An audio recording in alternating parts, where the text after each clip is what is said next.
Welcome back to r/LegalAdvice, where people ask questions, get advice, and we get satisfaction.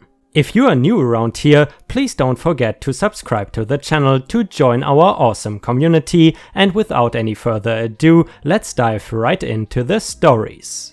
And the first one is titled, "My 62-year-old father accidentally took a woman's phone from a pizza shop, mistakenly thinking it was his phone. It was returned less than an hour later when he realized his mistake. She is now suing him for theft by unlawful taking and could face jail time. What should we do in Pennsylvania?" A few weeks ago, my family ordered dinner from our local pizza shop and my father went to go pick it up. While paying for the pizza and engaging in some conversation with the cashier, there was a woman at the cashier next to him also paying for her food. She had her phone and wallet out on the counter. My dad got our pizza and collected his things and accidentally took the woman's phone off the counter and put it in his pocket, mistakenly thinking it was his phone. According to my dad, he said the woman saw in full view what he was doing and said nothing.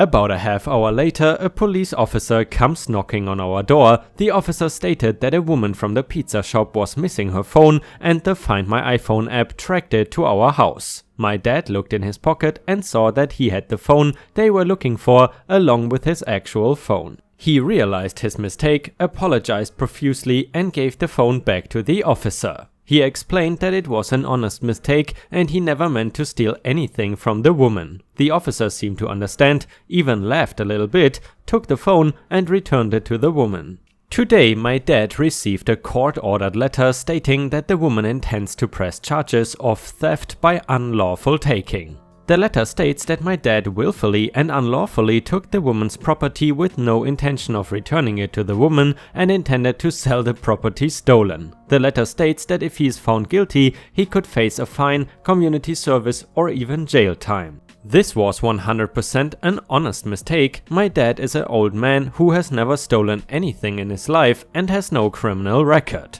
The two phones were the same model and both have black cases. Also, according to my dad, this woman saw exactly what he was doing and did not say anything. What should we do in order for this to be resolved?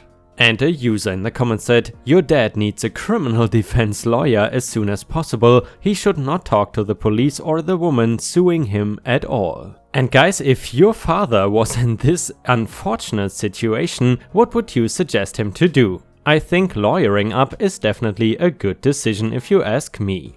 However, I gotta say, the woman sounds unnecessarily vicious and evil. I mean, it sort of seems obvious that the guy did not intend to steal her phone.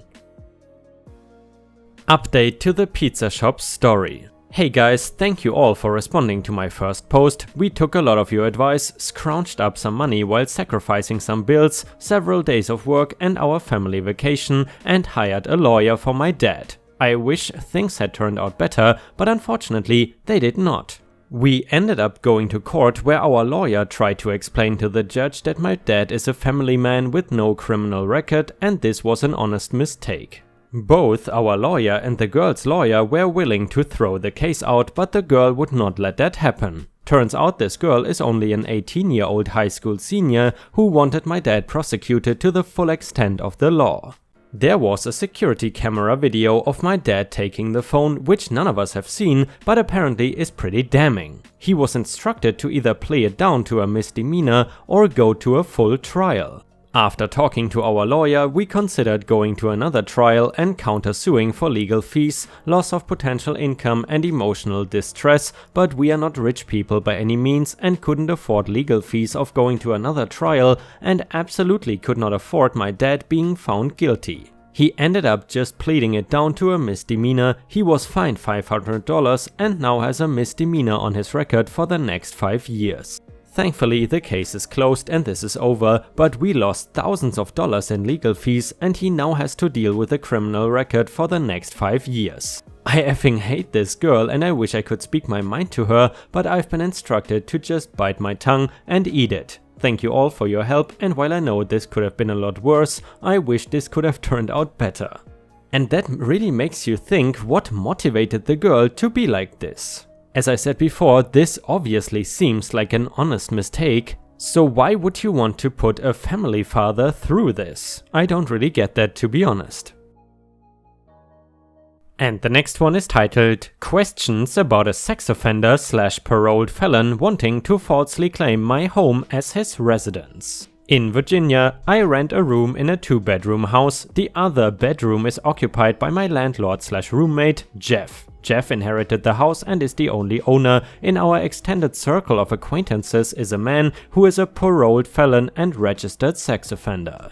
Jeff and I do not know this man's real name. He goes by a nickname which is clearly not his legal name. I will call him Pringle. Pringle is open about his prison time and his sex offender status. I do not know exactly what he did, but he doesn't even claim, "I was 18 and she was a week away from 17. His story is more like, "It was technically kidnapping, but not a real kidnapping." I have heard his victim was under 16. Pringle recently offered Jeff a head-turning amount of money to let Pringle claim to his parole officer that he lives at our address and to list it as his home on the sex offender registry. Pringle does not want to actually live here. He wants to live with his girlfriend who has weekday custody of 2 young children from a previous relationship. Either the terms of Pringle's parole or the terms of the girlfriend's custody agreement or both would prevent Pringle from sharing a home with his girlfriend's children.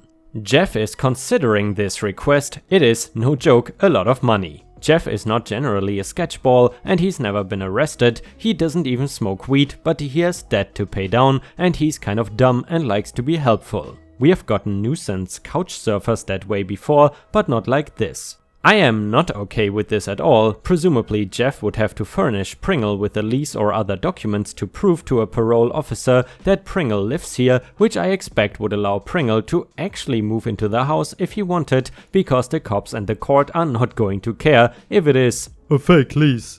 And of course, his girlfriend's children's father and her neighbors have a legal right to know that a violent offender is living there. This is obviously wrong and dangerous for a million reasons. How do I let law enforcement know that this guy is trying to give his parole officer and the registry the slip when I don't know his real name or his current registered address? Pringle is not on social media that I am aware of, although his girlfriend is and I know her name and where she works. Do I go to my local PD, the sheriff, explain the story and give his girlfriend's info? I know people who know the girlfriend's baby daddy, but that is a high drama situation with protective orders involved on both sides, so I don't think going straight to the girlfriend's baby daddy with this info is the best or safest way to go. If Jeff is a dumbass and takes Pringle's money in the meantime, what kind of repercussions is Jeff opening himself up to for agreeing to help Pringle deceive the system? If I can point to something that says, "Your ass can go to jail for this," I am certain that he will have a hard rethink on the issue. By the way, I am out of town through the weekend, so I cannot walk into the police station in person yet, but if there are people I can call, I will do it ASAP. Will happily answer any more questions about this that I know the answer to. Thanks guys. And a user in the comments said, "Fraud, the word that you're looking for is fraud. Also, your residence will be searchable by his parole officer without a warrant if you do this." And guys, please correct me if I'm wrong, but I would assume that at least 99% of my viewers would tell this Pringle guy to just F off. Either way, if you were in this situation, what would you do with Pringle? Let us know in the comments, and while you're at it, please don't forget to post some star emojis in the comments and also like the video if you want to support me. Thank you so much in advance. Update to the Pringle story. I talked to my dumbass landlord/roommate and let him know that what he was considering is fraud and that he could potentially go to jail for something like that and that he would have a much harder time paying down his medical debt from in the clink.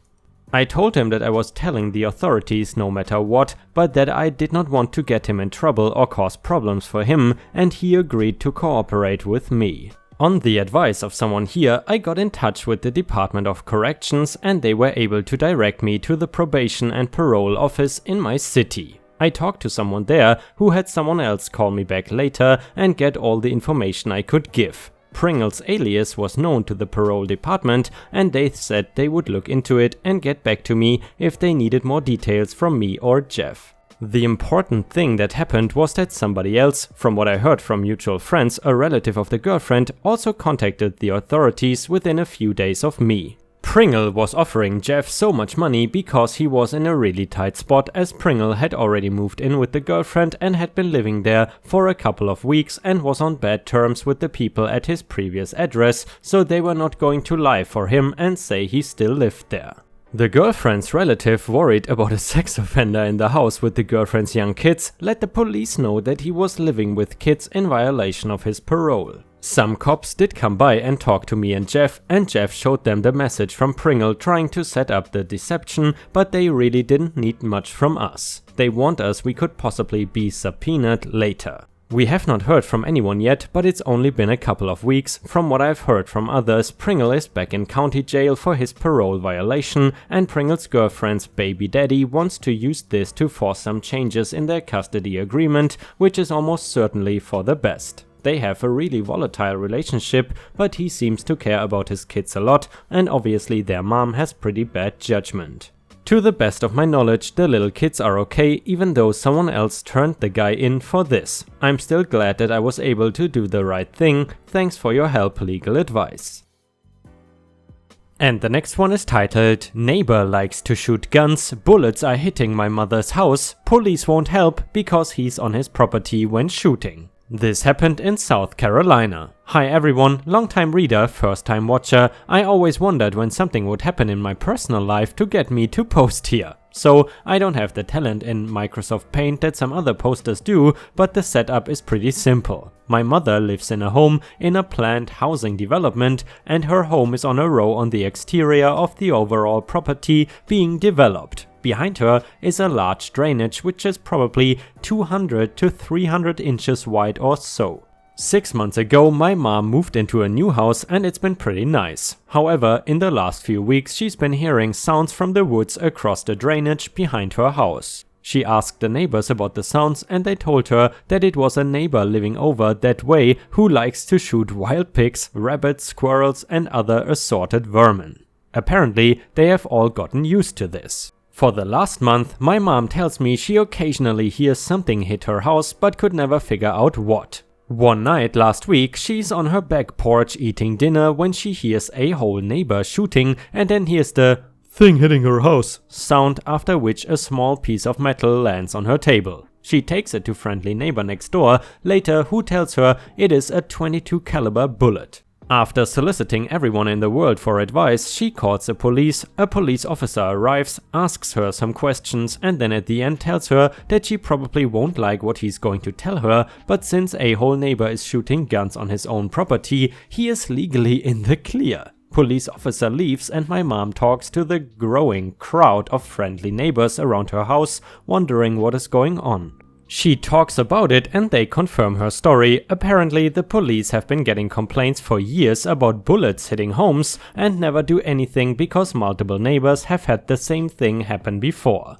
I really cannot believe that my mother doesn't have any recourse here. She hasn't been hurt or injured, but why would we wait for that to happen? She lives in a neighborhood with lots of young families as well. However, here's the challenge. My mom loves to solicit advice but is terrible at following it. After the bullet incident, she called about 7 different people, not including me for some reason, asking them what she should do. Every single person suggested she should call the police. She did call them after all, 7 other people told her to, although it is probably just because she ran out of other people to call and not because she thought the advice she had gotten was sound. I really need to know what I can do on her behalf, because if I tell her to do something, it is probably not going to happen unless it is what she would have done anyway. Update number 1, apparently when she called the police they told her to call the sheriff, which she did, and apparently the person sent was a deputy. She still has his business card. When he left, the gaggle of neighbors was already congregating and asking questions.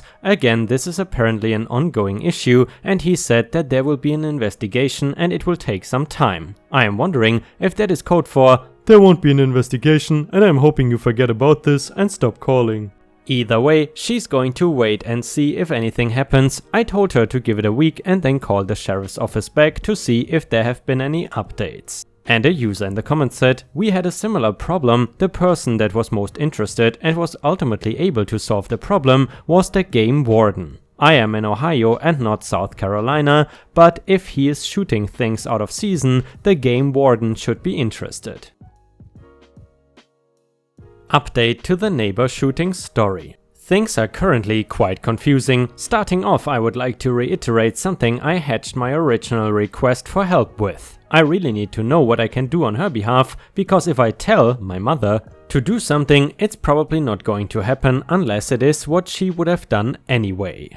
After a few more conversations with her, I noticed my mother was being very inconsistent with details. Exactly how many bullets had hit her home when this had happened, details from her conversation with the sheriff's deputy, exactly who had called the sheriff's office, etc. I decided I very much needed to not do anything on her behalf, lest the information I give to law enforcement be not just second-hand, but 50% inaccurate. We did talk more though, and I passed on a lot of the information that was shared with us, and she was very thankful, so that is nice. She called her county's game warden and was able to speak with him directly. He told her the fact she actually had bullets changed everything.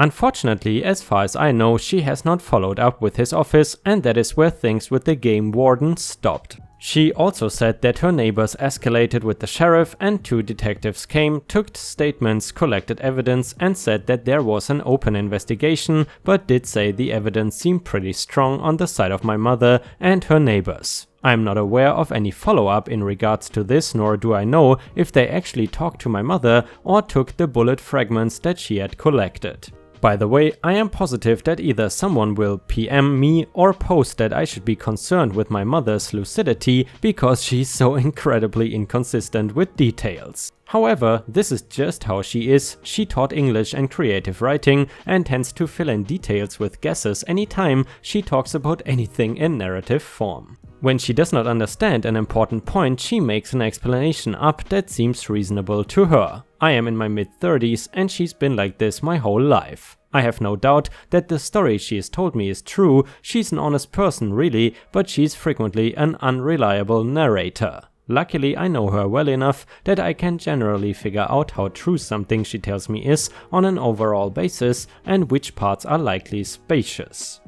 I've heard nothing else in several months, either investigate progress or new bullet fragments. C'est la vie, I am hopeful that there's progress I simply don't know about because it seems her neighbors with small children are much more on the up and up with checking in with and pressuring law enforcement to help. I have been unlawfully evicted and need urgent advice. Hi Legal Advice UK. I have found myself in a sticky situation and a communication breakdown with my landlord and him not performing any repairs I've had to repair at my own cost and invoice him. I have no rent arrears, but he has turned nasty. I don't currently have the funds to secure a new tenancy and my local authority have been literally zero help so far. I was away from Wednesday to Friday last week, and when I came home I found that the locks had been changed to the front door to my flat and a notice to collect belongings within 7 days. I have spoken to my local authority who have said there's not much they can do other than provide emergency accommodation. Citizens Advice have said to go to my local authority. But I have seen it's possible for me to get an emergency injunction to force my landlord to let me back into the property. I have the form, but so far it's confusing and the shelter site says I should ask for compensation. Is this something I need to do or can I skip this step? Edit. Also, I am aware Reddit is not a substitute for a lawyer, but I don't have the funds to pay for a lawyer and any court fees at the same time. And guys, I'm curious, have you ever been unlawfully evicted from your apartment? Let us know in the comments. Furthermore, another person in the comments mentioned this. It might be worth speaking to the police. Illegal eviction is a criminal offense. I don't know that speaking to the police will solve your immediate problem, but it is worth a go. Another person said, while it may not solve immediate problems, it is important to report it to the police. This may stop the landlord doing it again to another victim in the future. Additionally, if these crimes go unreported, the police will never get the resources/processes to deal with them properly. And then the last person said, different side of the same coin is maybe it has already happened to other people and they are aware of him and this is the nail in the coffin. So guys, if this happened to you, would you contact the police first? Let us know in the comments. Update to the unlawfully evicted story. Hi everyone at LegalAdvice UK. I just wanted to post a little update about what has happened in my roller coaster over the past day. Here's my OP. I managed to get the police to take a report yesterday and deal with it criminally against my landlord. However, they cannot take a statement until Saturday. Following some advice from a solicitor over the phone, I managed to fill out a N1 and an N16A form and write a witness statement and got every single bit of evidence I could together. I turned up at 10:30 this morning at Birmingham County Court and the clerk filled the forms and the judge agreed to a without notice hearing. I am totally shocked how fast this all progressed, but I've been granted an interim order which allows me to get back into the property today via locksmith, which I am now waiting for. A full hearing has been scheduled for the 13th at 3 PM where there is notice, so I am now meeting with the solicitor tomorrow to actually go through what is what and hopefully get me some compensation for the ordeal I've gone through over the past week. I just wanted to say thanks to anyone on this platform who provided any advice.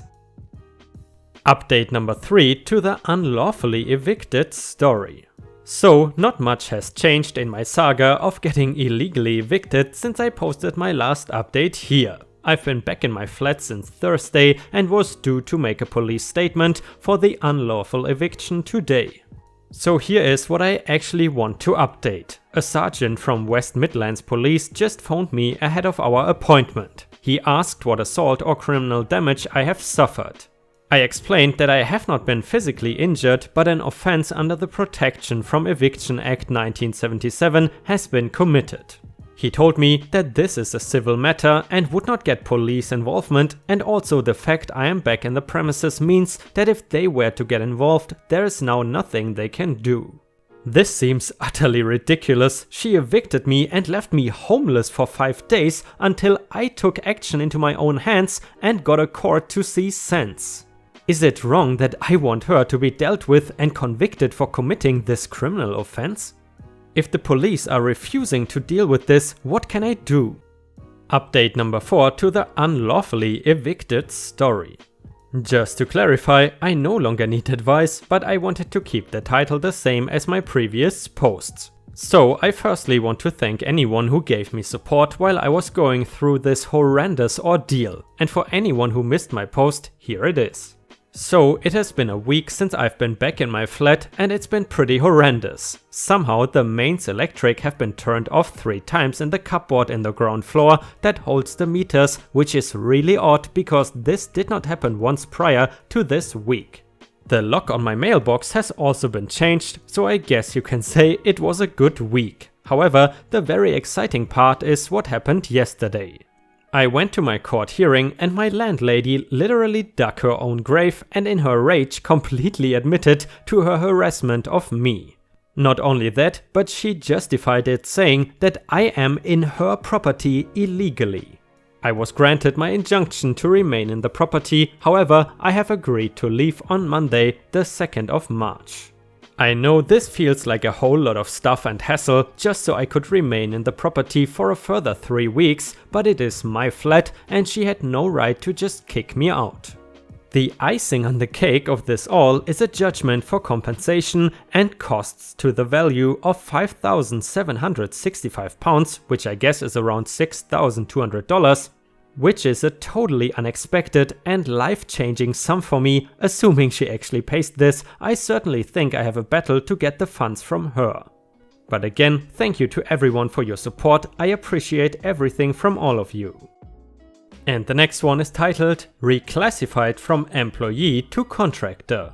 Throwaway account because my main is linked to my identity. I work as a stevedore for a largish shipping agent. This involves loading and unloading freight ships using equipment like cranes, shunters and forklifts.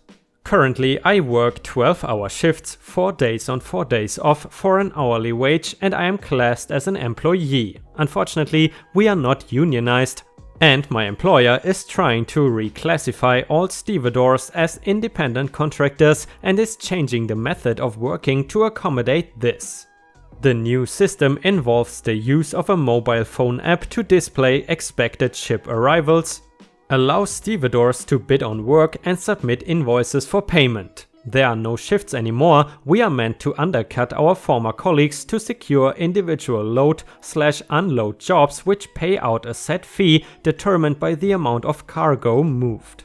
This has proven unsurprisingly unpopular, so we are planning to fight it. Sadly, it looks like our employer is intimately familiar with worker classification, so I'm asking for some free advice before we pull the trigger and sink what will likely be a considerable sum of money into getting professional representation.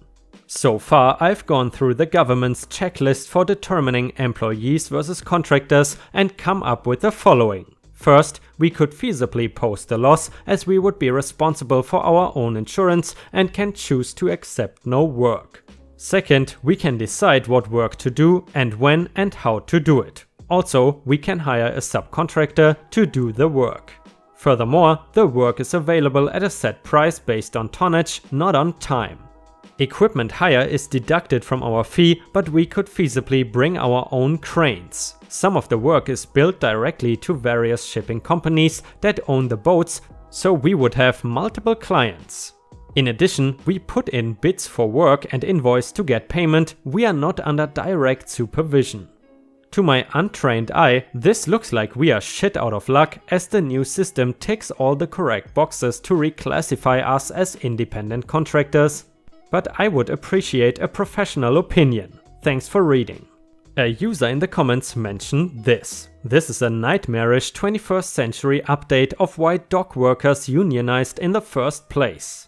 Is there any chance of you and your co-workers quickly unionizing? Unite has the legacy membership and expertise of the TGWU, which was traditionally the union for dockers and stevedores.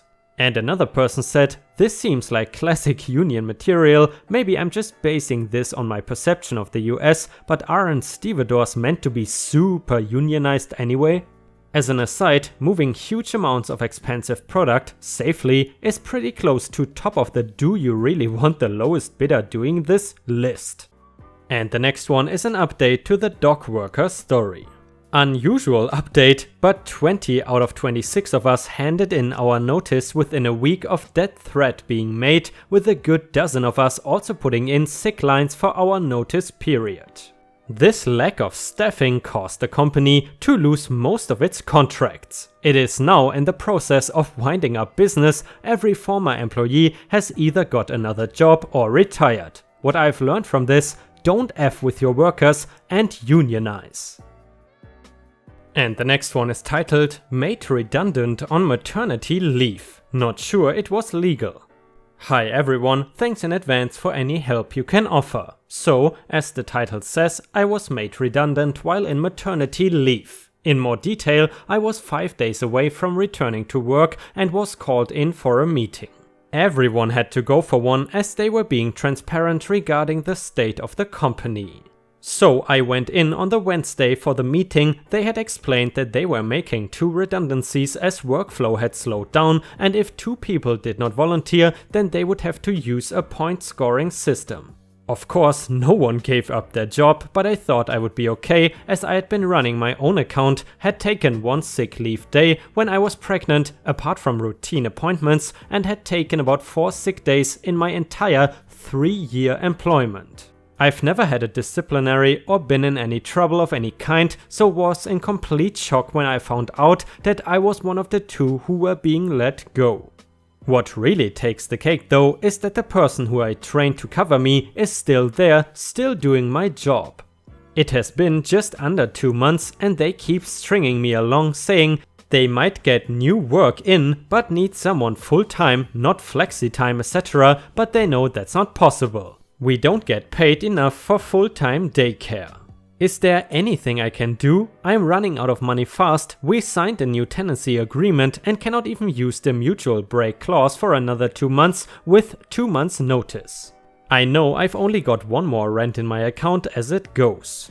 And then a user in the comments said, if your role still exists, you are entitled to return to it. You should speak to a solicitor as soon as possible, or your union if you are a member. If not, it is too late, but for future reference, join one. And the next one is an update to the maternity story. I have posted before, but not sure how to link the last post. I followed the advice you lovely people gave me, and the employment tribunal is on the case. The employer has now responded, and at the end of their statement they wrote, quoted, largely due to pregnancy, name reached the maximum score for absence, while explaining why I was at the top of the list for redundancy using their point scoring system.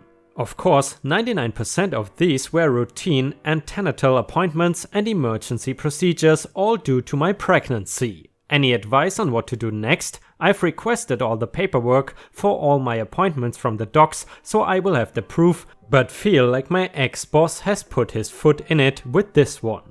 And then a user in the comments said, it does not look good for your ex-manager, they effectively admitted pregnancy-related discrimination. And another update to the made redundant story. Hi all, not sure how to link my last post if someone could be so kind. For those who ask for an update, a brilliant update from me today. I posted about 4 months ago to say I had been made redundant while on maternity leave and what I was unsure what to do. We got tribunal dates set for June, and in the meantime I've secured myself a permanent, albeit part-time job starting next week. Got a call today from ACAS to say that my old company want to settle this before then and have offered me a rather nice sum of money that would cover my child's specialist equipment, she has additional needs, a new car because a 3-door hatchback is not working out with a toddler with the aforementioned additional needs, and will pay my rent for a few months, which gets me out of the paycheck to paycheck cycle. The company has also now hired a third-party HR department and has introduced risk assessments and safety procedures for pregnant employees too. This alone has made me happy knowing that my ex-colleagues will be better looked after. Thank you all for your advice and support. I'm very much looking forward to putting a very tough year behind me and to start again. And the last one is titled, Lost my wallet and the store it was handed into destroyed everything. Bit of a daft one to be honest, but I'm actually fuming this has happened. I lost my wallet on the 24th of September outside a co-op, but I did not realize I had lost it until after work, as it is one of those Wii card holder ones. Fair enough, my fault. I immediately cancelled all the cards, replaced everything, including driving license at £20, and not long after I went away with work to Middlesbrough, which is 150 miles away from where I live. I assumed it was gone and forgot about it. A bit miffed as I had lost a $25 wallet and spent £20 on a new driving license, but that is life. Last night, 5th of October, I went on Facebook and saw I had a message from a stranger, opened it, and it was the shift leader from the store I had lost it at. Great, somebody handed it in. I nipped up there straight away and was told the cards had been destroyed due to GDPR, which I'm fine with. I lost my bank card, work fuel card, driving license and so on, and they are not really things you want falling into the wrong hands. The thing is though, they destroyed the wallet as well, which surely is not subject to GDPR. They also said their lost and found policy is to hold items for 24 hours before destroying them, which is not exactly very long either, so potentially I would not have even had chance to retrieve it before they disposed of it, even if I had known it was missing anyway. Is this considered criminal damage, and do I have a claim to be compensated for the wallet? I know it's £30 or so, but on principle I'm fuming because it was not their wallet to destroy and it had no identifying information on it, only the cards did. Any idea, or am I pissing into the wind on this one? And a user in the comments mentioned this. They do not have authority to destroy anything that does not belong to them for any reason. They have a legal obligation to take reasonable steps to return that property to you, as the person who handed it in made that company an involuntary bailee of your property. The destruction of the cards, though done for GDPR reasons, was actually criminal damage, as they did not have the authority to destroy it, the same for the wallet and whatever else they destroyed. The company are now liable for any reasonable costs you incurred in replacing any of the items they destroyed. To pursue the matter, you can approach the company with an itemized list of what you spent and ask them to refund that, and failure to do that would mean you would go to small claims court. You could take action via the police against the people who actually destroyed your property, but they would have just been following idiot managers who think company policy trumps UK law but keep it to civil action versus the company, in my opinion. And now the update to the wallet's story. Thought I would post an update, called customer service last night, and they said they would contact the store and get back to me this afternoon.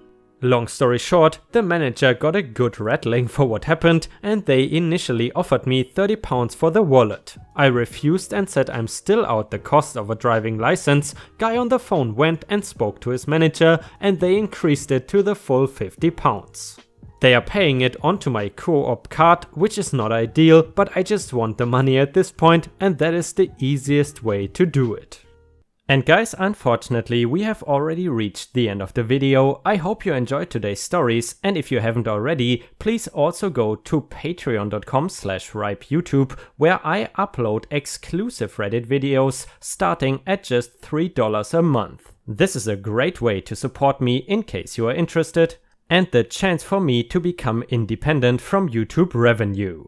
Thank you so much for watching. Please don't forget to subscribe and like the video, and I hope to see you again tomorrow.